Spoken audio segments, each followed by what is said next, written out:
Welcome to Smart Wealth with Joshua. Your daily stock analysis and catalyst talk. Today we're looking at Applied Digital. If you find our talks useful, please consider subscribe, like, and comment underneath to support our podcast.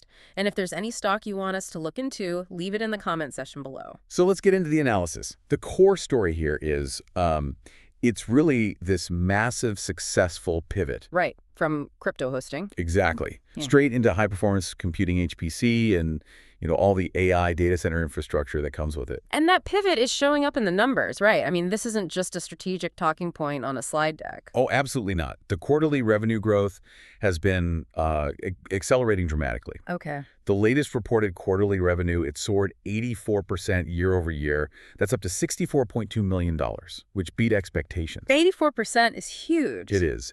And looking ahead, analysts are projecting really robust growth. Revenue is forecast to hit around $308 million in 2026. Wow. And then jump again to $528 million in 2027. So what's giving them that kind of visibility? I mean, growth that steep needs some serious contracts behind it. It's the long-term hyperscale leases. That's the foundation of the whole thing. They've secured over 600 megawatts of capacity, underpinned by these huge contracts. Okay, 600 megawatts. And with who? Notably with clients like CoreWeave. We're talking about contracts valued at around $16 billion in committed multi-year leases. 16 billion. That's an incredible number. It is.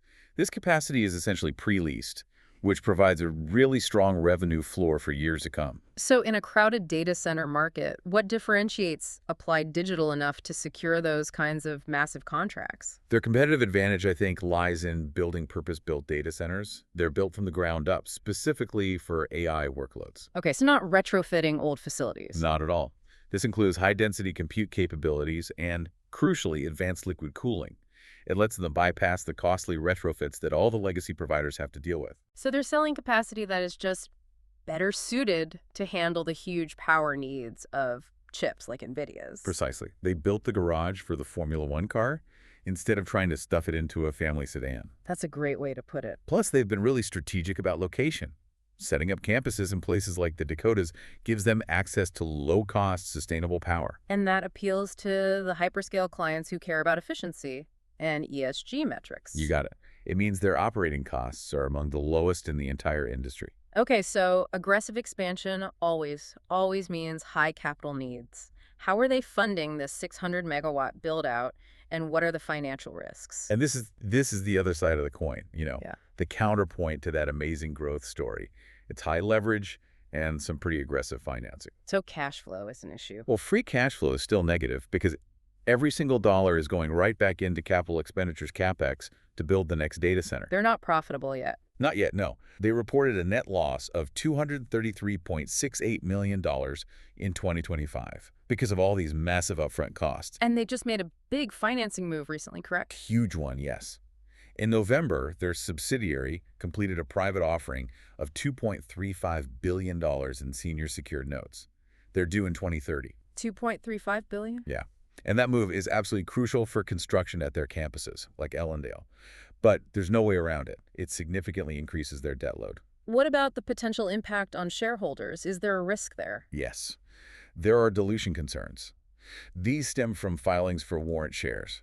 We're talking around 2.4 million shares, which often leads to temporary dips in the stock price. So there's a risk of the share pool getting bigger. Exactly. The key financial risk here is all about execution.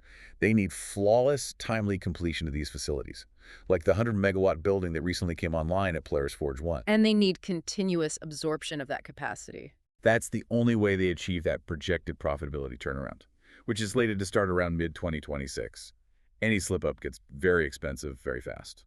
Okay, so let's look at the market reaction. A 270% plus run-up over the last year is just incredible. The stock has been highly volatile, but yeah, strongly bullish. It's reflecting the momentum of the entire AI infrastructure sector. We've seen constructive momentum indicators trading above key moving averages, which suggests the long-term uptrend is still intact. What's behind some of the short-term dips we've been seeing then? It's mostly typical profit-taking after massive rallies. People locking in gains. And that's coupled with the dilution fears you mentioned earlier. Exactly. But the thing to watch is that institutional flow remains strong. We've seen what's called cluster accumulation. Meaning big players are buying in. Big players are buying in together. Groups like Headlands Technologies, for instance, increased their stake by over 767% in just one quarter. When you see that, it signals real institutional confidence in the long-term thesis. They see the debt, but they believe the payoff is bigger. So for you listening, if you're holding shares or maybe considering an entry, what are the biggest catalysts to watch over the next, say, 3 months? The most critical near-term event will be the Q3 earnings release. That's expected around February 2026. And what will the market be looking for? The market will be scrutinizing operating cash flows and any updates on the capacity ramp. They need to confirm that this debt-funded expansion is actually on track and starting to pay off. And what about the speculative buzz? What's the chatter in the market right now? Two rumors are circulating pretty strongly. First, there's talk of them announcing a new major hyperscale client lease, someone beyond their current partners. That would be a huge vote of confidence. It could boost the stock immediately.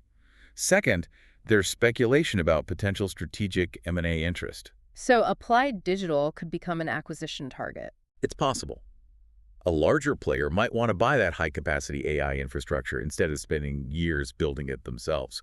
So yeah, watching for construction milestones on their 600-megawatt pipeline will be absolutely essential. This is clearly a high-growth, high-intensity play. It's positioned right at the center of the global AI build-out.